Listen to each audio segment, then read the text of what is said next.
آسانی به سمت وینگو بگوویچ میدن. این تیم پرسپولیس هست که برانکو ایوانکوویچ هم به عنوان سرمربی تیم ملی فوتبال کشور و از حاضران در ورزشگاه هست. اکبر غمخوار محمدی است که واسه توپو در اختیار میگه. خود یحیی پا به توپ حرکت میکنه. پاس بسیاری موقع برای تیم پرسپولیس، یک ضربه و گل. گلی که سهراب انتظاری میزنه.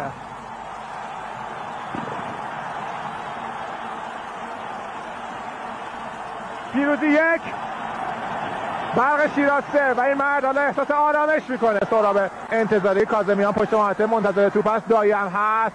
پاس خوب برای علی دایی پشت محوطه جریمه. دایی موقعیت برای سهراب انتظاری، یک سر و پای چپ به تیر دروازه میخوره. استیلی انسان جواد کاظمیان است که حرکت آغاز کرده، میندازه به اون سمت. سهراب انتظاری، دایی چه توپی رو گل نمی‌کنین علی دایی. از سمت راست فرستاده میشه روی دروازه. گل محمدی، یک ضربه و تو گل. گل دوم علی دایی میزنه و باید هم اینقدر خوشحال باشه دایی.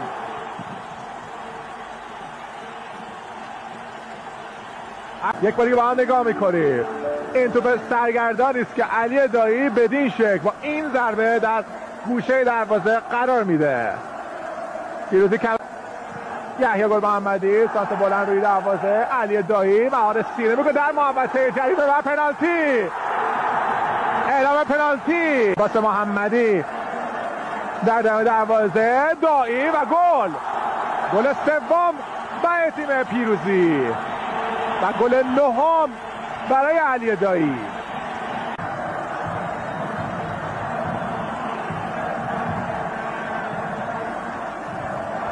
همین استیلی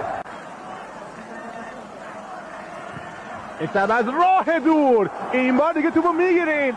ساشا ایلیچ موقعیت خودش هم مثل که خسته شده از خوردن گل قشنگ ساشا ایلیچ. این استیلی انتظاری واسه برای جواد کاظمیان، بلافاصله میندازه تو برای سهراب انتظاری، یک ضربه سر و گل.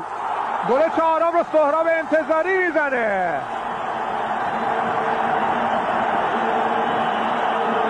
پیروزی 4، برق شیراز 0.